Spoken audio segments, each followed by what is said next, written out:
بسم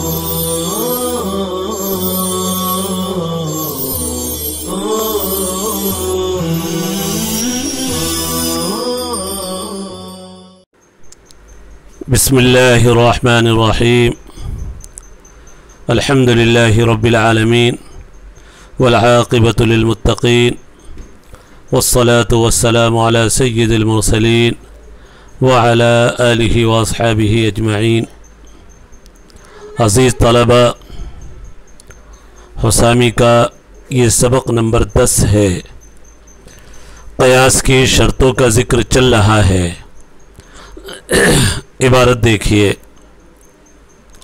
والشرط الرابع ان يبقى حكم الأصل بعد التعليل على ما كان قبله، لأن تغيير حكم النص في نفسه بالرأي باطل كما أبطلناه في الفروع. قیاس کی چوتھی شرط شروع میں بتایا گیا تھا کہ حضرت مصنف رحمۃ اللہ علیہ قیاس کی صحت کی 4 شرطوں کو ذکر کریں گے. ابھی تک 3 شرطیں ہو چکی ہیں. شرط اول، شرط ثانی اور شرط ثالث تینوں کا ذکر ہو چکا ہے. یہاں پر آج چوتھی شرط کا ذکر ہے، الشرط الرابع. پہلی بات یہ ہے، ابھی تک 3 شرطوں میں مصنف نے کہیں الشرط الاول، الشرط الثانی، الشرط الثالث نہیں فرمایا، لیکن چوتھی شرط کے ساتھ الرابع کہا. کیا وجہ ہے؟ اصل وجہ یہ ہے، یہ جو تیسری شرط ماقبل میں گزری ہے، گرچہ وہ ایک ہی شرط ہے، لیکن اس تیسری شرط کے ضمن میں 4 شرطیں موجود ہیں. ہاں، میرے لفظ پر غور کیجئے. یعنی کہا تیسری شرط کے ضمن میں 4 شرطیں موجود ہیں. یعنی اصلاً تو ایک ہی شرط ہے تیسری، لیکن اس کے ضمن میں 4 شرطیں موجود ہیں. جیسا کہ پیچھے بتایا تھا، حکم شرعی ہونا چاہیے اور بعین ہی اس کو فرع کی طرح متعدی کرنا ہے.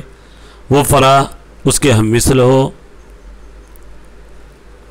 اور ولا نص فی، اس کے بارے میں نص نہ ہو.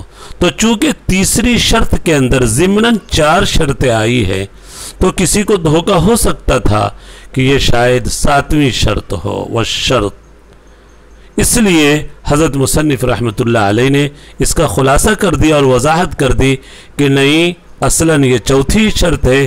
تیسری شرط میں جو 4 شرطوں کا ذکر آیا وہ اصالتاً نہیں بلکہ ضمناً ہے. اب ہم چوتھی شرط کو سمجھتے ہیں. ذہن کو اچھی طرح حاضر کر لیں. اصل کا حکم قیاس کے بعد باقی رہے اپنی پہلی حالت پر، علی ما کان قبلہ. اصل سے مراد مقیس علیہ ہے. فرع بولے تو مقیس، اصل بولے تو مقیس علیہ. یعنی قیاس کے بعد اصل کا حکم اپنی حالت پر رہنی چاہیے. اس کے اندر کوئی تغیر، کوئی تبدیلی نہیں ہونی چاہیے قیاس کی وجہ سے. اس لیے کہ نص کا حکم اپنی ذات کے اعتبار سے باطل ہے. اس لیے کہ نص کے حکم کو بدلنا اپنی ذات کے اعتبار سے رائے کے ذریعے باطل ہے.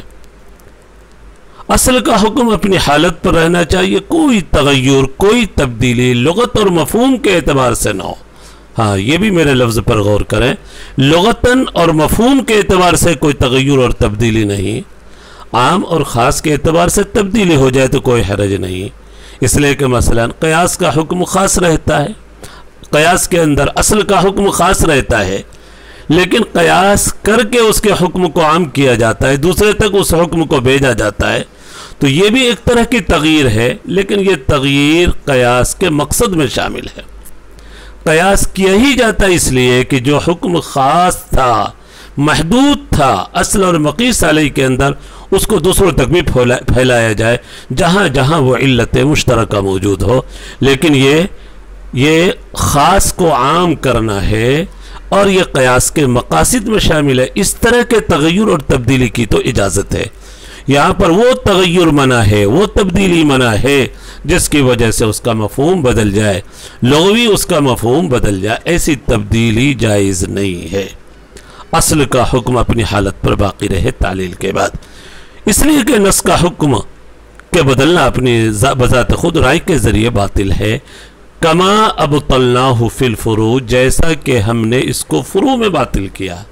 اس عبارت کا مطلب بھی سمجھا، کما ابطلناہ فی الفروع، یعنی فروع میں ہم نے تغیر اور تبدیلی کی اجازت نہیں دی۔ فروع سے مراد گزشتہ مثالوں کو لے رہے ہیں۔ کفار یمین اور کفار زہار کا ذکر آیا تھا، آپ کو شاید پیچھے یاد ہو کہ وہاں پر اللہ نے مطلق رقبہ ذکر کیا۔ حضرات شوافی نے کفار یمین اور کفار زہار کو قیاس کر لیا کفار قتل پر، اور وہاں پر فتحریر رقبۃ مؤمنہ ہے، تو تمام کفاروں میں انہوں نے غلام کے مومن ہونے کی قید ذکر کر دی۔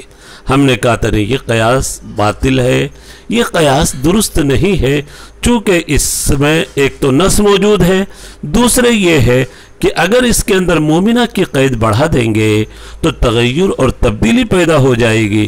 اللہ نے کفار یمین میں رقبہ مطلق رکھا، کفار زہار میں رقبہ مطلق رکھا ہے، تو وہاں پر ہم مومنہ کی قید بڑھا دیں گے تو یہ بدل جائے گا۔ تو جیسے فروع میں یعنی کفار یمین اور کفار زہار والی نص میں ہم نے تبدیلی نہیں کی اور مومنہ کا اضافہ نہیں کیا، جب فروع میں تبدیلی کی ہم نے اجازت نہیں دی کفار یمین اور کفار زہار میں، تو اصل میں بھی ہم تغیر اور تبدیلی کی اجازت نہیں دیں گے۔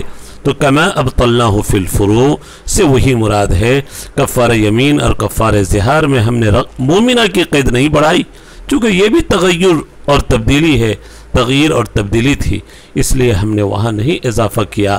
تو جیسے فروع میں ہم نے اس تغیر اور تبدیلی کو باطل قرار دیا، تغیر اور تبدیلی کو باطل قرار دیا، ایسے ہی اصل کے اندر بھی ہم باطل قرار دیں گے۔ قیاس کے بعد اصل کا حکم اپنی حالت پر رہنی چاہیے۔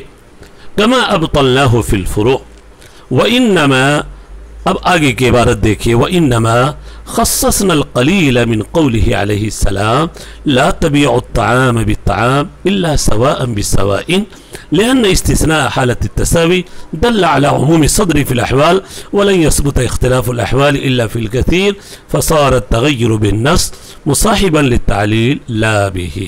یہاں تک سبق ہوگا انشاءاللہ۔ وَإِنَّمَا خَصَّصْنَا الْقَلِيلِ سے ایک اعتراض اور ایک اشکال کا جواب ہے۔ حضرت شوافی کی طرف سے یہ اشکال ہے کہ آپ نے ابھی ضابطہ بیان کیا کہ اصل کے حکم میں تبدیلی پیدا نہیں کریں گے، قیاس کی وجہ سے اصل کا حکم بدلا نہیں جائے گا۔ آپ ایک طرف تو کہہ رہے قیاس کے صحیح ہونے کی شرط ہے کہ اصل کا حکم اپنی حالت پر باقی رہنی چاہیے، کوئی تغیر اور تبدیلی نہیں ہونی چاہیے، حالانکہ آپ خود تبدیلی کرتے ہیں۔ اس حدیث میں لا تبیع الطعام بالطعام الا سواء بسواء، اس میں آپ تبدیلی کرتے ہیں۔ کیسے تبدیلی کرتے ہیں احناف؟ اللہ کے نبی صلی اللہ علیہ وسلم نے اس حدیث میں مطلق فرمایا، غلے کو غلے کے بدلے میں مت بیچو مگر برابر سرابر۔ دیکھیں یہ حدیث عام ہے، غلے کو غلے کے بدلے میں نہیں بیچا جائے گا مگر برابر سرابر ہی بیچیں گے۔ لا تبیع الطعام بالطعام الا سواء بسواء، برابری کے ساتھ ہی بیچا جائے گا۔ اللہ کے نبی صلی اللہ علیہ وسلم کی یہ حدیث ہے، لا تبیع الطعام بالطعام الا سواء بسواء۔ اللہ کے نبی صلی اللہ علیہ وسلم نے جب یہ فرما دیا کہ برابر سرابر بیچا جائے گا، غلے کو غلے کے بدلے میں جب بھی بیچنا ہو، احناف نے تبدیلی کیا کی؟ فقہ کی کتابوں میں ایک مسئلہ لکھا ہوا ہے کہ یہ جو ممانعت ہے لا تبیع الطعام بالطعام الا سواء بسواء، صرف کثیر غلے میں، قلیل کے لیے یہ ممانعت نہیں۔ اور قلیل اور کثیر کی حد کیا ہے؟ نصف سا سے جو کم ہو، نصف سا یہ کیل شرعی ہے، کیل شرعی ہے، نصف سا سے جو کم ہو وہ قلیل ہے، اور نصف سا اور اس سے زیادہ ہو وہ کثیر ہے۔ احناف نے یہ بدل دیا کہ کہہ دیا کہ یہ حدیث خاص ہے کثیر غلے کے ساتھ، قلیل میں ربا نہیں۔ اور فقہ کی کتابوں میں مسئلہ لکھا ہوا ہے، ایک مٹھی اناج کو 2 مٹھی کے بدلے میں بیچ سکتے ہیں، ایک لپ غلے کو 2 لپ غلے کے بدلے میں بیچ سکتے ہیں۔ قدوری کے اندر آپ نے پڑھا ہوگا وَيَجُوزُ بَيْعُ حَفْنَةٍ بِحَفْنَتَيْن، جائز ہے 1 لپ غلے کو 2 لپ غلے کے بدلے 1 لپ گیہوں ہے، دوسری طرف 2 لپ ہے، تو کہاں برابری سرابری رہی؟ زیادتی تو ہو گئی، تو یہاں پر ربا ہونا چاہیے، لیکن احناف یہ کہہ دیتے ہیں کہ بھائی ربا کثیر کے اندر ہے، قلیل کے اندر ربا نہیں، تو اس حدیث کو تو آپ بدل دے رہے ہیں۔ یہ اصل ہے، یہ حدیث مقیس علیہ ہے، یہ حدیث، اور اسی حدیث پر قیاس کر کے احناف نے ربا کی علت نکالی، قدر اور جنس، اور پھر کہا کہ جیسے غلے کے اندر ربا ہے، ایسے جہاں بھی قدر اور جنس کی علت پائی جائے گی، کیلی ہو، وزنی ہو اور جنس ایک ہو۔ احناف نے یہ ثابت کر دیا کہ سیمنٹ کے اندر، گچ کے اندر، چونے کے اندر بھی ربا ہے، اگر برابر سرابر نہ بیچا گیا ربا ہو جائے گا۔ تو یہ حدیث ہی آپ کے لیے اصل ہے، مقیس علیہ ہے۔ اس مقیس علیہ کے اندر آپ تبدیلی کر دے رہے اور کہہ دے رہے کہ یہ حدیث کثیر کے ساتھ خاص ہے، لا ربا فی القلیل، اور آپ نے کہہ دیا قلیل میں ربا نہیں، 1 مٹھی کو 2 مٹھی کے بدلے میں آپ بیچنا جائز قرار دیتے ہیں، 1 لپ کو 2 لپ کے بدلے میں بیچنا جائز قرار دیتے ہیں، تو آپ تو تبدیلی کر رہے ہیں، خود آپ قیاس کے شرط کی مخالفت کر رہے ہیں۔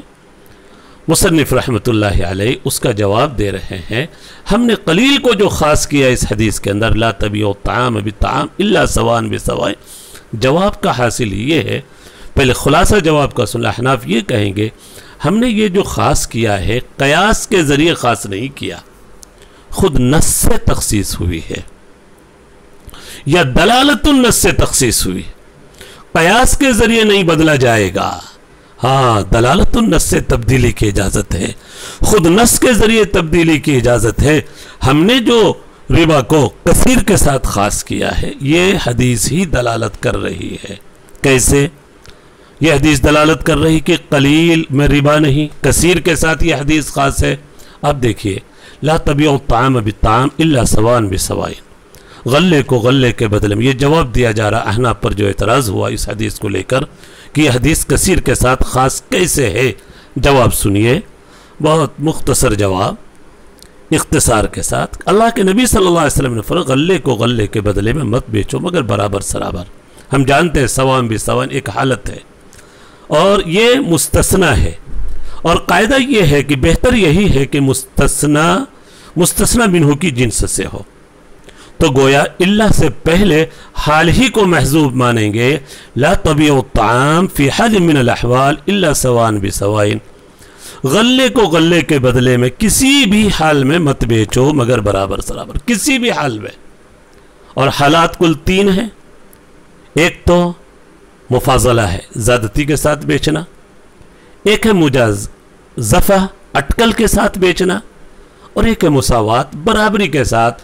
اللہ کے نبی صلی اللہ علیہ وسلم نے سواء بسواء کہہ کر ایک حالت کو خاص کر دیا ہے، مجازفہ جائز نہیں، مفاضلہ جائز نہیں، مساوات اور برابری۔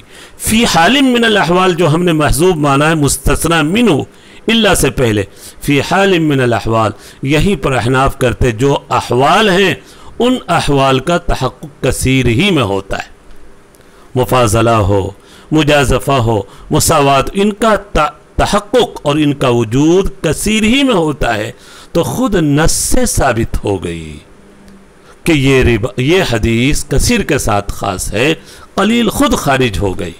دوسرے لفظوں میں آپ یہ بھی بول سکتے ہیں، اللہ کے نبی صلی اللہ علیہ وسلم نے فرمایا برابر سرابر بیچنے کی اجازت ہے، اور برابری کی شکل پیمانہ ہے، کیل، اور ابھی پیچھے بتایا کیل شرعی جو سب سے چھوٹا کیل ہے وہ نصف سا ہے، شریعت میں جس کو کیل مانا گیا وہ نصف سا ہے، نصف سا کی مقدار ہے 1 کلو 666 گرام، نصف سا 1 کلو 666 گرام، برابر سرابر کی اجازت ہے، اور برابری کی شکل پیمانہ ہے، کیل ہے، اور کیل شرعی نصف سا ہے، تو معلوم ہوا برابری کی شکل جو آخری درجہ ہے، سب سے نیچے کا درجہ وہ نصف سا ہے، اس سے اوپر کے لیے ربا ہے، اور اس سے نیچے جو نصف سا سے کم ہو وہ قلیل میں ہے، اور قلیل میں ربا نہیں۔ تو یہ 2 جواب ہوئے، فی حال من الاحوال محذوب مانا